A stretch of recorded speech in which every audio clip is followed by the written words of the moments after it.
வணக்கம். நான் உங்கள் கோவிந்தராஜன். இது சப்தகிரி டிராவல் எக்ஸ்பி. கீழ திருப்பதியில் கொடுக்குற எஸ்எஸ்டி டோக்கன் நிலவரங்க. இன்றைக்கி தேதி 21. இது காலையில் 4:30 மணிக்கு எடுத்தது. 4:30 மணிக்கு எடுக்கும்பொழுது இன்றைக்கி உள்ள டோக்கன் எல்லாம் முடிஞ்சுங்க. 21ஆம் டோக்கன்லாம் முடிஞ்சு இப்போ 22ஆம் டோக்கன் இப்போ போயிட்டுருக்கு. அதில் 6200 டிக்கெட்டு கிட்டத்தட்ட அவைலபிள் இருக்குங்க. அதில் இது கிட்டத்தட்ட ஒரு 10 நாள் கழிச்சு இப்போ 4:30 மணிக்கு மேலே டிக்கெட் இருக்குது, அவைலபிள் இருக்குது. 10 நாளுக்கு மேலே இருக்குங்க. 4 மணிக்குள்ளாரே எல்லா டோக்கனும் க்ளோஸ் ஆகிட்டு இருந்துச்சு. இப்போ தான் ஒரு 10 நாள் கழிச்சு இப்போ 4:30 மணிக்கு மேலே அவைலபிளே காட்டுது. அதுவும் 6200 டிக்கெட் அவைலபிள் காட்டுது. அதுக்கு அடுத்தது இது பாருங்கள், இது 5:30 மணிக்கு எடுத்தது. 5:30 மணிக்கும் 110 டிக்கெட்டு கிட்டத்தட்ட அவைலபிள் இருக்குங்க. 100 டிக்கெட் அவைலபிள் இருக்குது. இதோட மேக்ஸிமம் ஒரு 5 நிமிஷம் இல்லைன்னா 10 நிமிஷத்தில் இந்த கவுண்டர்லாம் க்ளோஸ் பண்ணிவிடுவாங்க. இந்த ஸ்லாட்லாம் பார்த்தீங்கன்னா முதல்ல சாயந்தரம் 7 மணி 8 மணிக்கு கொடுத்துட்டு இருந்தாங்க. அதுக்கப்புறம் மறுநாள் காலையில் 3 மணி 4 மணிக்கு கொடுத்துட்டு இருந்தாங்க. இப்போ இந்த ஸ்லாட் டைம்லாம் மாறிடுச்சிங்க. மத்தியானம் 3 மணிலேருந்து ஸ்லாட் கொடுக்க ஆரம்பிச்சிருக்காங்க. 3 மணிலேருந்து இரவு 10 மணி வரைக்கும் வரிசையாக ஸ்லாட் போட்டு கொடுத்துட்ருக்காங்க. காலையில் அதுமாதிரி 4 மணி 5 மணிக்கும் ஸ்லாட் கொடுக்குறாங்க. டிடிடியில் செப்டம்பர் மாதம் தரிசனத்துக்காக புக்கிங்லாம் ஓப்பன் ஆகி இப்போ போயிட்டுருக்குங்க. எலக்ட்ரானிக் டிப் ரெஜிஸ்ட்ரேஷன் முடிஞ்சு இப்போ இன்றைக்கி வந்து ஆர்ஜித சேவா கல்யாண உற்சவம் ஊஞ்சல் சேவையெல்லாம் இருக்குது பாருங்கள். அதுக்கான புக்கிங் இன்றைக்கி காலைல 10 மணிக்கு ஓப்பன் ஆகுது. அதே சேவைகளுக்கான விர்ச்சுவல் பார்ட்டிசிபேஷன் மத்தியானம் 3 மணிக்கு ஓப்பன் ஆகுதுங்க. எலக்ட்ரானிக் டிப் ரெஜிஸ்ட்ரேஷனில் பதிவு பண்ணி செலக்ட் ஆனவங்க யாராவது எனக்கு சப்ஸ்கிரைபர் யாராவது இருந்தாங்கன்னா கமெண்ட்டில் இதை போடுங்க. நானும் இதில் ட்ரை பண்ணேன், எனக்கு இது கிடைக்கல. வழக்கம் போல் நாட் செலக்டட் தான் வந்திருக்கு. யாராவது உங்களுக்கு டிக்கெட் கிடைச்சிருந்ததுன்னா கமெண்ட் செக்ஷனில் கொஞ்சம் தெரியப்படுத்துங்க. திருமலா திருப்பதி தேவஸ்தானத்தில் செப்டம்பர் மாதம் புக்கிங்கில் இன்றைக்கி ஓப்பன் ஆக போகிறது பார்த்திங்கன்னா ஆர்ஜித சேவா. காலையில் ஆர்ஜித சேவா டைரக்ட் தர்ஷனும், மத்தியானம் 3 மணிக்கு ஆர்ஜித சேவா ஆன்லைன் பார்ட்டிசிபேஷனும் ரெண்டும் ஓப்பன் ஆகுதுங்க. இன்றைக்கி 21. இது நார்மலாக போன மாதம்லாம் 22ஆம் ஓப்பன் ஆகிட்டு இருந்தது. இந்த மாதம் 21ஆம் ஓப்பன் பண்ணுறாங்க. காலையில் 10 மணிக்கு ஆர்ஜித சேவா, அதாவது கல்யாண உற்சவம், ஊஞ்சல் சேவை, சகஸ்ர தீப அலங்கார சேவை, ஆர்ஜித பிரம்மோற்சவம், இந்த 4 சேவைகள் நடக்குங்க. ஒரு டிக்கெட்டோட விலை வந்து 500 ரூபாய். இது கல்யாண உற்சவம் மட்டும் 2 பேரை தான் பண்ண முடியும். 1000 ரூபா அப்படின்னு தான் காட்டும். அதில் மினிமம், அதாவது தம்பதிகள் மாதிரி தான் இதில் பண்ண முடியும். ஆண் பெண் அப்படிங்கிற மாதிரி தான் பண்ணலாம். இன்கேஸ் நீங்கள் கல்யாண உற்சவம் பண்ணுற மாதிரி பிளான் பண்ணிங்கன்னா அதில் புக் பண்ணும்பொழுது ஆண் பெண் அப்படின்னு வர்ற மாதிரி தான் போட்டால் தாங்க அது புக் ஆகும். அது தம்பதிகள் பார்க்குற மாதிரி தான் அந்த கல்யாண உற்சவம் கம்ப்யூட்டரில் அப்படி தான் வச்சுருக்காங்க. அதை இன்கேஸ் உங்கள் வீட்டில் ஆண்கள் பெண்கள் மாறி இருந்தாங்கன்னு வச்சுங்க, அதாவது உங்களுக்கு நீங்கள் ஹஸ்பண்ட் ஒய்ஃப் 2 பேர், 2 குழந்தைங்க, அதாவது 2மே ஆண்கள் மாம்பழ பசங்க, இல்லைன்னா 2மே பெண் குழந்தைங்க அப்படின்னு இருந்ததுன்னா நீங்கள் போடும்பொழுது ஆதார் கார்டு எல்லாமே அதே போடுங்க, பேர்லாம் அதே போடுங்க. ஆனால் மேல் ஃபீமேல் ஆப்ஷனில் மேல் ஃபீமேல்னு மாற்றி போடுங்க. 2மே மேலாக இருந்தாலும் ஒன்று மேல் ஒன்று ஃபீமேல்னு நீங்களே மாற்றி போடுங்க. ஆட்டோமேட்டிக்காக புக் ஆகிடும். அது அவங்க அதெல்லாம் பார்க்க மாட்டாங்க. கம்ப்யூட்டரில் பண்ணும்பொழுது அது வந்து அக்செப்ட் பண்ணுறதுக்காக தான் பார்ப்பாங்க. நேரில் போகும்பொழுது ஏன் மாற்றி பண்ணீங்கலாம் கேட்க மாட்டாங்க. கம்ப்யூட்டர் அதுமாரி இருந்தால் தான் அக்செப்ட் பண்ணும் அப்படிங்கிறதுனால இது அந்த மாதிரி போட்டு நீங்கள் தாராளமாக புக் பண்ணிக்கலாம். நான் ஒரு தடவை அதுமாரி பார்க்கும்பொழுது எனக்கு புக் பண்ண முடியல. திரும்ப ஒரு கஸ்டமர் கேருக்கு அவங்களுக்கு ஃபோன் பண்ணி கேட்கும்பொழுது நீங்கள் வந்து அது ஆண்கள் பெண்கள்னு மாற்றி போட்டு பாருங்கள் சார். மாற்றி போட்டிங்கன்னா உங்களுக்கு ஆட்டோமேட்டிக்காக அது வந்துடும். அது ஒன்றும் இங்கே இஷ்யூ கிடையாது. அதனால் நீங்கள் அதுமாரி போட்டு நீங்கள் புக் பண்ணீங்கன்னு சொல்லி சொன்னாங்க. அதுக்கப்புறம் அந்த மாதிரி போட்டு தாங்க நான் புக் பண்ணேன். போயிட்டு அந்த கல்யாண உற்சவம் போய் அட்டன் பண்ணிட்டு வந்தேன். அதனால் உங்களுக்கு தேவைப்பட்டால் இந்த மாதிரி சூழ்நிலை உங்களுக்கு இருந்ததுன்னா அந்த மாதிரி யூஸ் பண்ணிவிட்டு கல்யாண உற்சவம் புக் பண்ணிங்க. இந்த கல்யாண உற்சவம் வந்து கோயிலுக்கு உள்ளே நடக்கிற ஒரு சேவைங்க. அது கோயிலுக்குள்ளார பார்த்தீங்கன்னா அந்த கொடிமரத்துக்கு இடது பக்கம் பார்த்தீங்கன்னா துலாபாரம் இருக்கும். துலாபாரத்துக்கு அடுத்து வெளிப்பிரகாரம். அந்த வெளிப்பிரகாரத்தில் தான் அந்த கல்யாண உற்சவம் நடக்கும். காலையில் உங்களை 10 மணிக்கு வர சொல்லுவாங்க. 11 மணிக்குள்ளேயாவது நீங்கள் அங்கே போயிட்டீங்கன்னா 12 மணிலேருந்து 1 மணிக்குள்ளார இந்த சேவை நடக்கும். கிட்டத்தட்ட ஒரு 5000 பேர் அதில் கலந்துப்பாங்க. 1 மணிக்கு இந்த சேவை முடிஞ்ச உடனே இந்த தரிசனத்துக்கு அனுப்பிச்சிடுவாங்க. கோயில் வளாகத்தில் இருக்கிறதுனால அதுக்கு அடுத்து ஒரு 5 நிமிஷம் இல்லைன்னா 10 நிமிஷத்தில் நீங்கள் சாமி தரிசனம் பண்ணிடலாம். வெளியில் சீக்கிரமாக வெளில வந்துடலாங்க. அதே மாதிரி தான் அந்த ஊஞ்சல் சேவையும் அந்த மாதிரி கொடிமரம் இருக்குது பாருங்கள். அதுக்கு ரைட் ஹேண்ட் சைடில் பார்த்தீங்கன்னா அட்டாள மண்டபம்னு சொல்லுவாங்க, இல்லை ஜனா மஹால் அப்படின்னு சொல்லுவாங்க. அந்த இடத்துல தான் அந்த ஊஞ்சல் சேவை நடக்கிற இடம். அது ஒரு கண்ணாடி மாளிகைங்க. அது உள்ள ரொம்ப பிரமாதமாக ஒரு கண்ணாடி அறையாக இருக்கும். அதில் ஊஞ்சலில் சுவாமி திருக்கல்யாணம் முடிஞ்ச பிறகு அங்கேருந்து சுவாமி எடுத்துகிட்டு வந்து அந்த ஊஞ்சலில் உட்கார வச்சு அதுக்கு பூஜையெல்லாம் பண்ணுவாங்க. அதுக்கு நிறைய பாடல்கள்லாம் பாடுவாங்க. ரொம்ப அருமையாக இருக்குங்க. நல்ல ஒரு இசை கச்சேரி மாதிரி அந்த இடத்துல ரொம்ப அழகாக இருக்கும். ஒரு 1/2 மணி நேரம் நடக்கும் அந்த சேவை. இந்த ஊஞ்சல் சேவை முடிஞ்ச பிறகு தான் அதுக்கப்புறம் சுவாமி வெளியில் போய் அர்ஜித பிரம்மோற்சவம் நடக்கும் பாருங்க, அதுக்கு போவார். இந்த ஊஞ்சல் சேவை வந்து மதியானம் 1:30லேருந்து 2:30 வரைக்கும் நடக்குங்க. இது முடிஞ்ச உடனே அப்படியே உங்களை லைனில் ஜாயின் பண்ணி விட்ருவாங்க. வெளியில் வந்தவுடனே பக்தர்கள் ஏற்கனவே லைனில் போயிட்டு பாருங்கள் கொடிமரத்துக்கிட்ட, அதே இடத்துல அவங்களும் ஜாயின் பண்ணிவிடுவாங்க. அடுத்து ஒரு 5 நிமிஷத்தில் நீங்கள் சாமி பார்த்துட்டு வெளியில் வந்துடலாங்க. ரொம்ப சுலபமான வழி இது. அதுக்கப்புறம் பார்த்திங்கன்னா அர்ஜித பிரம்மோற்சவம். இது வந்து கோயிலுக்கு வெளியில் நடக்கிறது. தேர் இருக்குது பாருங்கள், அதுக்கு பக்கத்தில் பார்த்திங்கன்னா வைபவ மண்டபம் அப்படின்னு இருக்கும். அந்த மண்டபத்தில் தான் அந்த சேவை நடக்கும். 3:30லேருந்து 4:30 வரைக்கும் நடக்குங்க. அது மேக்ஸிமம் 3 to 3:30 போட்டிருக்காங்க. 3:30 மணி தான் நடக்குது. இதுக்கு அடுத்தது சகஸ்ர தீப அலங்கார சேவை. இந்த சேவை பார்த்திங்கன்னா வெளியில் நடக்கிறது எல்லாருக்குமே தெரிஞ்சிருக்கும். ஓப்பனில் கோயிலுக்கு வெளியில் நடக்கிற சேவை. இது எல்லாருமே இது எல்லாருமே இதில் கலந்துக்கிட்டு இந்த சேவையை பார்க்கலாம். இது முடிஞ்ச உடனே அந்த பக்தர்கள்லாம் நேராக சுபதம் என்ட்ரி வழியாக டிக்கெட்லாம் ஸ்கேன் பண்ணிவிட்டு டேரெக்டாக போய் சாமி பார்க்கலாங்க. ஒரு 1/2 அன் ஹவரில் சாமி பார்த்துடலாம். இது வெயிட்டிங் டைம்லாம் கிடையாது இதுக்கு. லைனில் போகும்போது எவ்வளோ டைம் ஆகுமோ அது மட்டும்தான் இதுக்கு. இதில் என்ன விசேஷம்னா, நீங்கள் சுபதம் என்ட்ரின்னு இருக்குது பாருங்கள், அது வழியாக தான் நீங்கள் இதுக்கு செக் பண்ண போகிறதோ இல்லை ஸ்கேன் பண்ண போகிறதோ எல்லாமே அது வழியாக ஈஸியாக போயிடலாம்.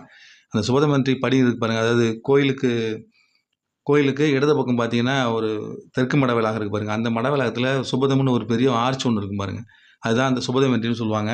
அந்த ஆர்ச்சுக்கிட்ட பார்த்தீங்கன்னா படி நிறையா இருக்கும். அந்த படிகளில் ஏறி மேலே போனீங்கன்னா அங்கே ஒரு லாக்கர் ஒன்று வச்சுருக்காங்க. அதாவது உங்கள் திங்ஸ்லாம் கொடுத்துட்டு போகலாம். இந்த ஆர்ஜித சேவையில் உள்ள கலந்துக்கிற பக்தர்களுக்காக பாருங்கள், அவங்களுக்காகவே வச்சுருக்கிற அது ஒரு லாக்கர் இடம். அது உங்களோட பேகு, செல்ஃபோன்ஸ் எல்லாமே அந்த இடத்துல கொடுத்துட்டு போகலாம். இந்த சேவைக்கு மட்டும்தான் அவங்க வாங்கிப்பாங்க, மற்ற சேவை தான் வாங்க மாட்டாங்க. இதில் நீங்கள் கொடுத்துட்டு போயிட்டு அதேமாதிரி சாமி தரிசனம் பண்ணிவிட்டு உடனே வந்து இங்கேயே வாங்கிக்கலாம். மீதி சேவைகள் எதாக இருந்தாலும் பார்த்தீங்கன்னா வாங்கிப்பாங்க. திரும்ப நீங்கள் மெயின் ரோட்டில் இருக்கிற லக்கேஜெலாம் திரும்ப கலெக்ஷன் பண்ணுற இடம் இருக்குது பாருங்கள், அங்கே தான் வரணும். அங்கே வந்து கலெக்ட் பண்ணுற மாதிரி இருக்கும்.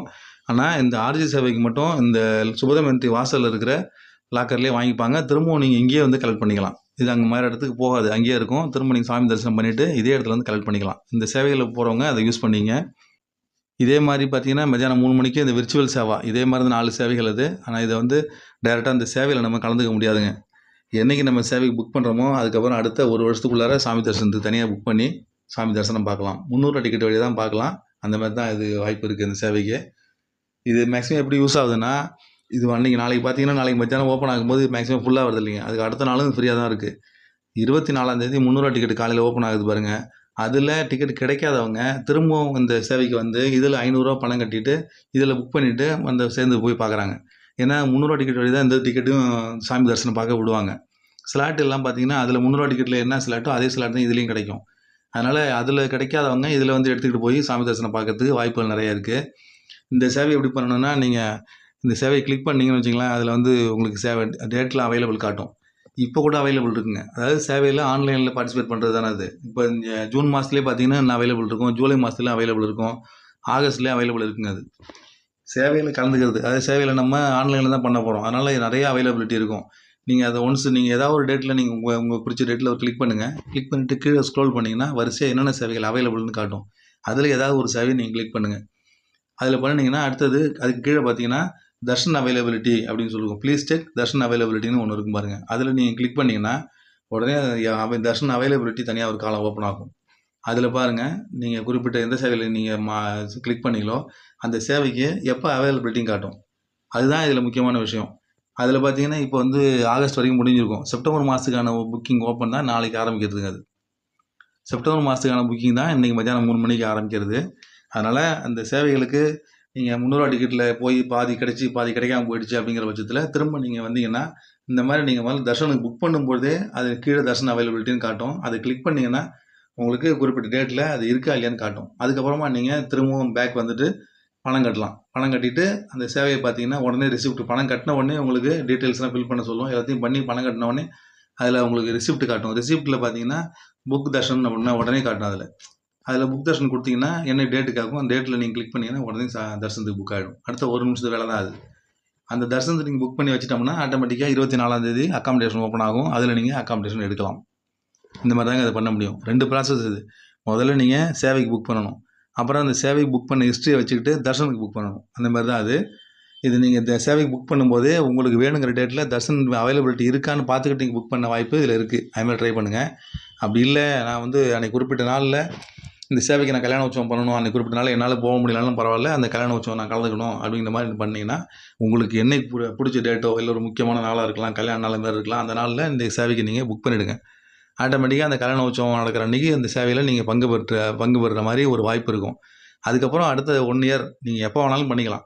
என்றைக்கு சேவை புக் பண்ணீங்களோ, நாளைக்கு 21ஆம் தேதி, இன்றைக்கி 21ஆம் தேதி நீங்கள் பண்ணுறீங்கன்னா இன்னிலேருந்து அடுத்த வருஷம் 20ஆம் தேதி வரைக்கும் நீங்கள் எப்போ வேணாலும் தர்சனுக்கு புக் பண்ணலாம். அது வந்து விடுமுறை காலமாக இருக்கலாம், இல்லை வந்து ஒரு முக்கியமான உங்களோட பிறந்த நாள், கல்யாண நாள், இது மாதிரி வேறு முக்கியமான நாட்களில். அது விடுமுறை நாட்கள் இருந்தால் 300 டிக்கெட்டில் கிடைக்கிறது கஷ்டமாக இருக்கும். பட் இதில் பார்த்தீங்கன்னா ஈஸியாக டிக்கெட் எடுக்கலாம். ரொம்ப தள்ளுமுள்ளே இருக்காது, நிதானமாக டிக்கெட் எடுக்கலாம். அதனால் இது வந்து ஓரளவு ஈஸியாக எடுக்க முடியும் அப்படிங்கிறதுனால இந்த மாதிரி ட்ரை பண்ணி பாருங்கள். பட் இது 500 ticket, Arjitha Seva ticket, virtual participation வரும். பட் 300 டிக்கெட் வரைக்கும் சாமி தரிசனம் பார்க்கலாம். அது ஒன்று தான் இதில். இதற்கான புக்கிங் பார்த்தீங்கன்னா இன்றைக்கி மத்தியானம் 3 மணிக்குங்க. அது ட்ரை பண்ணி பாருங்கள். அதுக்கடுத்தது இன்னொரு முக்கியமான விஷயம் என்னென்னு பார்த்தீங்கன்னா, நடைபாதையில் ஒரு முக்கிய மாற்றம் ஒன்று சொல்லியிருக்காங்க. அலிப்பரி நடப்பாதை வழக்கம் போல் கீழே பூதேவி காம்ப்ளெக்ஸில் எஸ்எஸ்டி டோக்கன் தான் கொடுக்குறாங்க. அதில் வந்து எந்த மாற்றமும் கிடையாது. அது நீங்கள் கீழே டோக்கன் வாங்கிக்கலாம். அதுக்கப்புறம் நீங்கள் நடந்து போனாலும் போகலாம், இல்லை பஸ்ஸில் போனாலும் போகலாம். அது உங்கள் விருப்பம்னு சொல்லிட்டாங்க. ஏன்னா அது வந்து திவ்ய தர்ஷன் டோக்கன் கிடையாது, எஸ்எஸ்டி டோக்கன் தான் இங்கே கொடுக்குறாங்க. இதை வாங்கிட்டு நடந்து போய் திவ்ய தர்ஷன் லைனில் போக முடியாதுங்க. இது வந்து எஸ்எஸ்டி டோக்கன் டைம் போட்டு கொடுத்துருவாங்க, அதாவது ஸ்லாட் போட்டு கொடுத்துருவாங்க. அந்த ஸ்லாட்டில் தான் நீங்கள் போய் சாமி தரிசனம் பார்க்க முடியும். அந்த மாதிரி தான் இது. ஏன்னா இன்னமும் வந்து அலிப்பரி நடப்பாதையில் அப்பப்போ சிறுத்தை நடமாட்டம், கரடி நடமாட்டம் சொல்லிகிட்டே இருக்காங்க. நைட்டில் அலோடு கிடையாது. சாயங்காலம் 6 மணிக்கு மேலே க்ளோஸ் பண்ணிடுறாங்க. மத்தியானத்துக்கு அப்புறம் போனால் குழந்தைங்க அலோடு இல்லைங்கிற மாதிரி நிறைய ரூல்ஸ் இன்னும் ஃபாலோ பண்ணிட்டு தான் இருக்காங்க. அதனால் அலிப்பரியில் ஒன்றும் மாற்றம் கிடையாதுங்க. பட் ஸ்ரீவாரிமெட்டில் இன்னையிலேருந்து கீழே டிக்கெட் வாங்கிக்கிட்டு அதை மேலே போய் 1240 ஸ்டெப்பில் ஏற்கனவே ஸ்கேன் பண்ணுற மாதிரி வச்சுருந்தாங்க பாருங்கள். அங்கே போய் மறுபடியும் ஸ்கேன் பண்ண சொல்கிறாங்க. இப்போ ஒரு நாளைக்கு 5000 டிக்கெட் அதில் கொடுக்குறாங்க. அந்த டிக்கெட்டை கீழே நீங்கள் வாங்கிக்கணும். 6 மணிக்கு இந்த கவுண்டர் ஓப்பன் பண்ணுவாங்க. கவுண்டர் டிக்கெட் வாங்கிட்டு நடந்து மேலே போய் 1240 படிகளில் அங்கே வந்து ஸ்கேன் பண்ணுறதுக்கான ஒரு சென்டர் வச்சுருக்காங்க. ஏற்கனவே அப்படி தான் இருந்தது.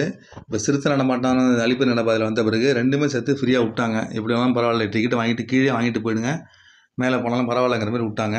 பட் நிறைய பேர் வந்து அங்கே ஸ்ரீவாரிமெட்டில் போய் டிக்கெட் வாங்கிட்டு திரும்பவும் வந்துடுறாங்க, பஸ்ஸுலேயோ வேன்லேயோ போயிடுறாங்க. நிறையா பிரச்சனை வந்துகிட்டே இருந்ததுனால இப்போ என்ன பண்ணிட்டாங்கன்னா, ஸ்ரீவாரிமெட்டுக்கு மட்டும் கீழே டிக்கெட் வாங்கணும். அதை வந்து பாதி வழியில் 1240 படியில் ஸ்கேன் பண்ணணும். அதுக்கப்புறம் தான் நீங்கள் போய் திவ்ய தர்ஷன் தனியாக ஒரு க்யூ லைன் இருக்குது, அதில் போய் ஜாயின் பண்ணி சாமி தரிசனம் பார்க்கலாம். இப்போ திவ்ய தர்ஷன் பார்த்தீங்கன்னா 300 டிக்கெட்டுக்கு வந்து 2 மணி நேரம் 3 மணி நேரம் ஆகுதுன்னா, திவ்ய தர்ஷனுக்கு 4 மணி நேரம் ஆகும். அதுக்கடுத்து எஸ்எஸ்டி டோக்கன், அதுக்கப்புறம் அது திவ்ய தர்ஷனுக்கு அடுத்தது தான் எஸ்எஸ்டி டோக்கன். அது இதை விட இன்னொரு 1/2 மணி நேரம் 1 மணி நேரம் கூட ஆகலாம். இப்போ நார்மலாக கிட்டத்தட்ட எஸ்எஸ்டியும் திவ்ய தர்ஷனும் ஒரே மாதிரி தான் கிட்டத்தட்ட இருக்குது. அந்த மாதிரி இருக்கிறதுனால இப்போ ஸ்ரீவாரிமெட்டு மட்டும் மாற்றிருக்காங்க. நீங்கள் இதுமாதிரி ஸ்ரீவாரிமெட்டுக்கு போகிறதா இருந்தால் இந்த மாதிரி பார்த்துங்க. கீழே டிக்கெட் வாங்கிக்கிட்டு மேலே போய் ஸ்கேன் பண்ணிட்டு தான் போகணும். அதுவும் அவங்க குறிப்பிட்ட டிக்கெட் கொடுப்பாங்க, 5000 டிக்கெட் கொடுப்பாங்க, அது வரைக்கும் தான். அதுக்கப்புறம் அந்த டோக்கன் முடிஞ்சுன்னா அதுக்கப்புறம் டிக்கெட் கொடுக்க மாட்டாங்க, நீங்கள் ஃப்ரீயாக தான் போகணும். நான் சாதாரணமாக நடந்து மேலே ஏறி போகலாம், அங்கே போய் ஃப்ரீ தர்ஷனில் தான் சாமி தரிசனம் பார்க்கலாம். அந்த மாதிரி தாங்க இது. மறுபடியும் இந்த மாதிரி இன்னொரு அப்டேட்ஸோடு உங்களை மீண்டும் சந்திக்கிறேன். என்னோடய சேனலை சப்போர்ட் பண்ணுங்கள், சப்ஸ்கிரைப் பண்ணுங்கள். நன்றி, வணக்கம்.